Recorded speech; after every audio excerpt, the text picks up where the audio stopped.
Hello. Hello from Skirt Strategies. How are you today? Another month, another topic, That's right. and this one is about community service. Skirt Strategies bringing it to you, the topic of community service and women in leadership, for those of you that see yourself as high potential women moving through the world with great effect. Yes. Yes. What would you see was community service? What's the relationship to community service for you and a woman in leadership? Where's the connection there? Well, I think community service teaches you a lot about leadership, and what's interesting is it teaches you about volunteer leadership, because you are trying to get people to do things for you that you're not paying. You don't have the leverage. It's quite different. Yeah. But what a better way to get that leadership skill of motivating people without necessarily having money to motivate them. Right. I have always, every single one of my jobs, except for being in business for myself, has come from a leadership position I held in a community service organization. Oh, so it's been what Interesting. kind of got you into the business world as well. Right. Do Okay. not ever hesitate to take on more responsibility in those community service jobs. And I don't mean to say jobs that are volunteer. You're a volunteer as well. But it really teaches you how to be a good leader when you can manage a meeting, get an agenda together, and get people going, have a big picture, that kind of big picture thinking that we say that women do so well. You get the big picture, and then you lead the troops. And no better way to do that than with Well, volunteers. I kind of laugh at that because saying don't hesitate to take on more, we're usually doing the opposite. We're true. usually taking on way too much more You know what I mean? in philanthropic environments. And so we're overcommitted. But I started wondering, why is it that you look at the women that you know in your world, and how many of them, if you had to compare, this is dangerous to do, I know, but just follow me for a minute. If you had to compare how much community involvement they have versus their male counterparts, I'm not sure I know of many where the man is as much or more involved in philanthropic community volunteer services than the woman is. True. And I think I wonder what that comes from. Well, some of it comes from generationally, mothers and grandmothers. I know my mother and grandmother were involved in junior league and the garden club and all sorts of stuff that they could stay busy in Because while they didn't have a job. because they didn't have a job Right. and their husbands worked. Right. And it's translated to the modern day generations quite readily. But I don't think it's just because it's a leftover. I think there's something about the way women look at the holistic view of where we fit into the world. Our jobs aren't just a job. We don't just go do it and we come back.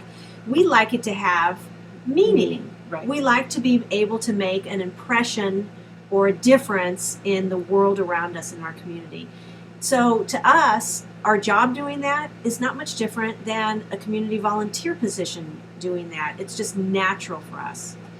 Yay, Well, us. Pat on the back. Yes, pat on the back. But I'm gonna put a challenge out there, because many times we take on the jobs, the real, jobs in these community service organizations. It's a whole lot easier to be the board president than to be the person who puts together the auction. Just saying. Just saying. Well, this is hitting home for me. Okay. Yeah, you Something really I'm do. doing. Yeah, you really do. It's still work. It's a lot of work. A lot of work. You mean the committee the actual getting your hands dirty stuff than the board. I'm just presidency. trying to help with some work-life balance here too, because if you are taking on, work, family, and community service, Yeah. I want it to be easy enough for you, and I want it to teach you the leadership skills you need to apply then in your job, those transferable skills that do apply in your job. Mhm. And that when people see you as a leader in a community service organization, they're going to see you as a leader in your True. organization. Oh, absolutely Yeah. true. And you're a testimony to that because Because of you all moved into your yeah. real job, paid job. Because Be of- good at it. Run the meeting. Be dictatorial if you have to. well, I have- Don't.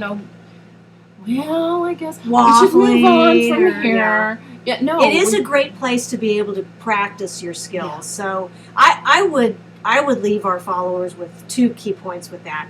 number one, use those leadership skills. Maybe use the community environment to be able to practice them and polish them, because you've got a little bit more grace there. You know, somebody Because who's you are a less likely volunteer. to, yeah, That's right. you're less likely to get kicked off a committee. You might not be liked, but you're less Try likely to be liked. You won't be fired. And secondly, think about what community involvement can be brought into your actual workplace. If you're in charge of a department, or if you have your own small business and maybe there's some employees, there's a community around you. How about a work day in the community where you go out and you clean the neighborhood, or you have them in for a brown bag and you teach them what your business does and how you like to be supportive of what's going on around you if the nature of your job is something like that. Or pick a day in the fall where you can do a book drive for the local elementary school. All those fun things that they're, and listen to how I said they're fun. We see them as fun. We do see this stuff as fun. And just to let you know, we have a lot of different tips in the book. And one that I can remember that I thought was just fascinating was peachy, was getting all of your employees to vote on what project they wanted to support for the next year. And then once they voted, you know, and everybody gets to lobby for their own project, but once everybody voted, everybody gets behind that project. And then you have something, kind of the skill building, team building thing that you're working on all the time to make your team better at work. It gives everyone else a little wider view of the world as well. Right, and okay, yeah. good. You're so smart. Just the thought. You should write a book. We wrote it. Yeah. Okay, so we leave it at that. Yes. More on this for those of you that are monthly subscribers, and we love you. Our monthly subscribers pay only $27 a month. They get something in their mailbox every single Monday. Wouldn't you like that? It is fun. It is fun. It's tons of fun. It's so fabulous. those of you that are free, we love you, love having you. But if you ever want to take it up a notch and see us more often, who could possibly not want that? Every Monday, $27 a month at the subscribe level at Script Strategies. Love ya, and we'll see you next month. Ciao. Ciao, baby. Bye. Bye.